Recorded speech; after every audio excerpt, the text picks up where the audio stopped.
In 2012, 16-year-old Skylar Neese was a sophomore in high school in Morgantown, West Virginia. She was the only child of Mary and David Neese, and they absolutely adored her. On the night of July 5th, Skylar Neese had just finished a night shift and she just got home, and so she hugged both of her parents, she told them that she loved them, and then Mary and Dave watched their daughter open her bedroom door, go inside, and shut it behind her. The following morning, Skylar was not up. She was still in her bedroom, her door was still shut, and so they assumed she was just going to sleep in. Later that afternoon, Dave would come home early from work, and so he yells out to his daughter, hey, I'm home, but there was no response. It was just silent.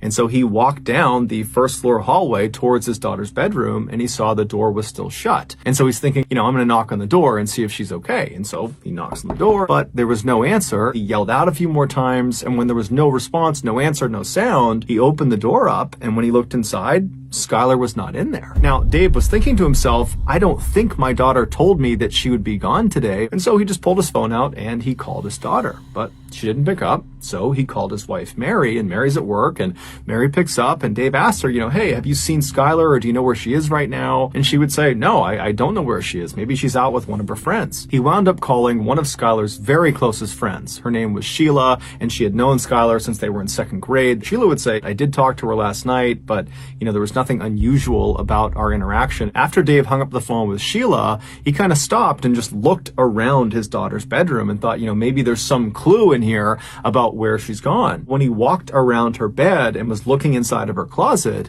he saw the mesh screen that should have been mounted on the outside of her window was in her closet. And when he looks down at the bottom of the window, he sees it's open. Barely. And so Dave reaches down and opens this window all the way. And because there was no screen on this window, he just stuck his head all the way out the window, looking for some explanation of why this screen had been removed and put in her closet. And he got his explanation when he looked straight down just several feet below this window, because this is a first floor window.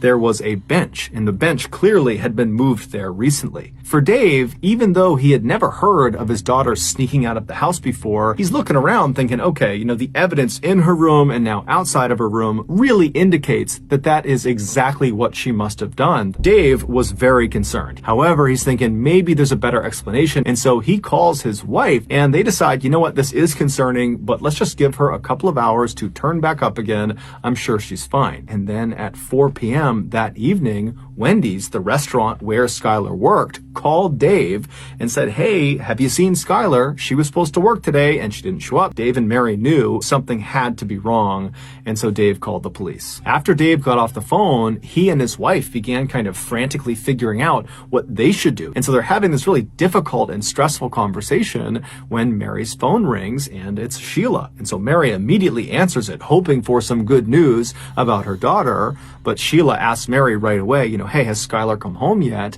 And Mary says, no, she hasn't. And in fact, we just got off the phone with the police. And so when Sheila hears this, she says, Mary, I gotta tell you the truth about last night. Skylar had snuck out of the house, and so had she, along with their other very close friend named Rachel. The three of them snuck out, and in fact, they did this a lot. Despite this being fairly shocking to Mary and Dave, this was not the big reveal. The big reveal was that when they went out, they would make sure they never drove their car directly in front of any of their houses because they were concerned they'd get caught. After they snuck out of their house, they would walk a block or two away from their house, and then they would call or text the other two and they'd get picked up. They would get dropped off a block or two away from their home and then walk the rest of the way. And so Sheila told Mary that last night she dropped Skylar off about a block away from their apartment, so they don't know for sure if she actually made it home okay. And so this was obviously horrifying for Mary and Dave to hear,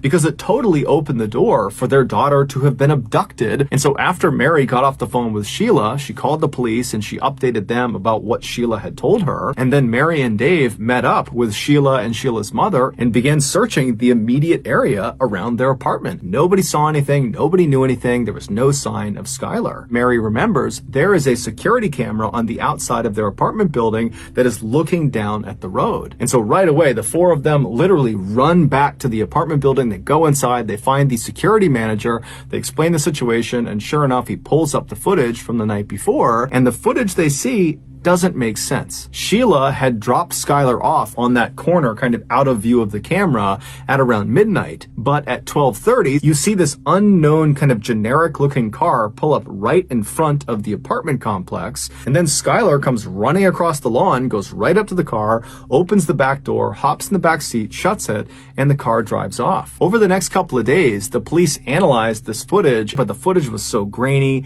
they couldn't do it. However, the police were telling Dave and Mary, you know, hey guys, as much as you may not want to believe it, that your daughter is capable of running away, it is fairly common for teens to do that. And so I'm sure she will choose to get back in touch when she feels comfortable. And then a couple of months go by, still nothing. And this is all despite the fact that there is a massive search happening led by the police, and locals in Morgantown have put flyers up everywhere. Despite the amount of publicity this case was getting, no one came forward with any meaningful information. It was like Skylar had just vanished and no one had a clue what happened to her. But by December of that year, so 6 months after Skylar had gone missing, there was no new leads. And then on December 12th, something totally unexpected happened that changed everything. On that night, Rachel, the other friend who had been there with Sheila and with Skylar, she has a full-blown nervous breakdown. In fact, it's so bad that she's screaming and running around and she's punching her family members, and her mom actually calls the police on her. The police show up to Rachel's house and they take her away to a psychiatric hospital, and then several days later, when she was released, she went straight to the Morgantown Police Department. She walked inside and said, I gotta get something off my chest about Skylar. Back on July 5th, 2012, Skylar came home from that night shift at Wendy's. She goes inside her family's apartment. She says goodnight to her mom and dad. She goes into her bedroom and she shuts the door, and she's laying on her bed. She's on her phone. She's not going to bed quite yet. And as she's laying there, she starts getting text messages from Rachel and also from Sheila asking her if she wants to sneak out that night.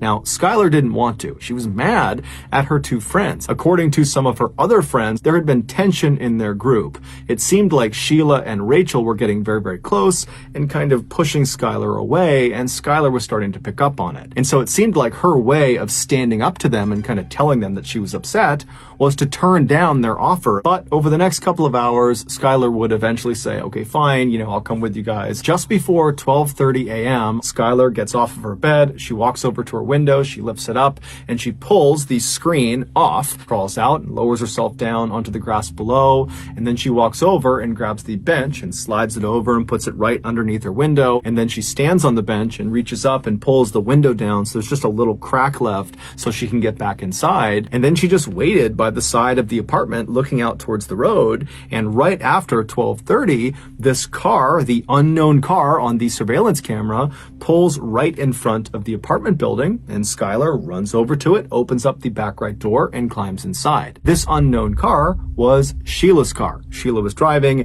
and Rachel was in the front passenger seat. It would turn out Rachel and Sheila lied about basically everything, including what time they picked up Skylar. So the three girls, they drive away from Skylar's apartment, and Sheila hops on a highway and starts driving northwest. And so Sheila drives the car 45 minutes. She crosses into Pennsylvania. She finds the turn onto this old road. They drive down it a little ways until they're pretty far away from the highway, at which point Sheila pulls off the road onto the grass, parks the car. The three girls get out and they walk past the car a little ways down the path to a clearing on the right. There was a hill that went up on the right, and they would kind of sit on this hill looking downhill, and that would be where they would smoke. And Sheila, who was sitting all the way to the right with the car being over to the left, she pulls out and she's about to light it, but she realizes she does not have a lighter. She asks Skylar, hey, can you go in the car and get the lighter that I know is in there? And Skylar said, no problem. So Skylar, she stands up and she turns. Her back is to her two friends. And as soon as she starts walking, what she would have heard is the sound of her two friends standing up as well, and then loudly saying, 1, 2, 3. Skylar would have felt two knives being plunged into her back by Rachel and by Sheila. In a panic, Skylar does not even turn around. She just starts taking off running towards the car, and she manages to run away from her attackers. But because of her grievous injuries in her back, she eventually slows down, at which point Sheila tackles her from behind. She gets her on the ground, she pins her on her back, and Sheila is trying to stab Skylar, but Skylar's doing her best to keep the knife off of her, but at some point, Rachel comes running up beside them. They manage to hold Skylar's hands down, and at some point, she just kind of gives up and she says, "Why are you doing this to me?" But they don't give her a reason. They just keep on going. And eventually, Rachel stops, but Sheila doesn't. And then once Skylar went still, Sheila stood up like it was nothing, and she and Rachel just walked away from her body back to the car. They went around to the trunk of the car, they opened it up, and inside was shovels, bleach, trash bags, rags. And so they start by cleaning themselves off. They get the blood off of them and off of their weapons. And then they take the shovels and they walk a little ways off of the road, kind of into the woods, and they try to dig a grave, but it would turn out the ground was too hard. And so they abandoned the grave idea and just grab Skylar's lifeless body and drag it just about 6 feet off of the road and kind of chuck it against a log. And then they threw boulders and sticks and anything they could on top of her body. They cover her up until she's totally obscured. They hop in their car and they drive away. It would turn out Rachel and Sheila had been planning this for months. The reason? They didn't like Skylar anymore, and apparently it wasn't enough to just be mean to her and not include her in things. They actually needed to kill her. And so the entire night that they went out and snuck out, that was all planned. They knew Skylar did not want to come out and sneak out with them because they knew she was upset with them. And so they said whatever they had to say to convince her to leave her house and sneak out with them. And so she did. She snuck out. And when she got in that car, Sheila and Rachel had their knives already in their front pocket of their sweatshirt, ready to go. They wanted to make sure they were far away from Morgantown when they killed Skylar. And so when they got there and they walked down to their spot to actually begin smoking, Sheila and Rachel had intentionally not brought lighters, and Sheila had left a lighter in the car specifically so she could ask Skylar to go get it. Ultimately, Rachel would be sentenced to 30 years in prison, but she'll be eligible for parole in 2023, and Sheila would be sentenced to life in prison, but she would also be eligible for parole in 2028. During their trials, Rachel was very remorseful and even gave an apology to Skylar's parents during the sentencing phase. Sheila, on the other hand, smirked during her trial for most of the time. She said she didn't do it, she was totally not remorseful, and she did not offer an apology to Skylar's parents. She did, however, leave an unbelievably cruel message on Twitter. In March of 2013, when the police came out and officially said, "We have identified the remains in the forest in Pennsylvania," just a couple of days later, Sheila tweeted, "We really did go on 3." Sheila was arrested 1 month later. Just know that I really appreciate your support, and until next time, that's going to do it. See ya.